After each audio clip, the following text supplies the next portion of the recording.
सब। उम्मीद करती हूँ आप सब खैरियत और आफियत के साथ होंगे। आज फिर हम बहुत ही प्यारी खूबसूरत सी छोटी सी वीडियो आपके लिए लेकर आए हैं। आज हम बात करेंगे जुम्मतुल मुबारक के बारे में। आप सल्लल्लाहु अलैहि वसल्लम ने क्या फरमाया था, तो शुरू करते हैं। बिस्मिल्लाहिर्रहमानिर्रहीम।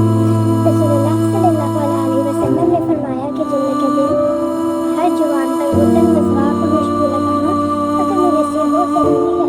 उम्मे बिन सलीम ने कहा कि गुस्ल के मुताबिक तो मैं गवाही देता हूँ कि वो वाजिब है, लेकिन मसवाक और खुशबू का सही इल्म अल्लाह ताला को ज़्यादा है कि वो भी वाजिब है या नहीं। नबी करीम सल्लल्लाहु अलैहि वसल्लम ने फरमाया, जो शख्स जुम्मे के दिन गुस्ल करे और खूब अच्छी तरह से पाकी हासिल करे और तेल का इस्तेमाल करे या घर में जो खुशबू वजैसे का इस्तेमाल करे, फिर नमाज जुम्मा के लिए निकले और मस्जिद में पहुँच कर दो आदमियों के दरमियान गुस्से पे जितनी हो सके नफल नमाज पढ़े और जब इमाम खुतबा शुरू करे तो खामोशी से सुनता रहे, तो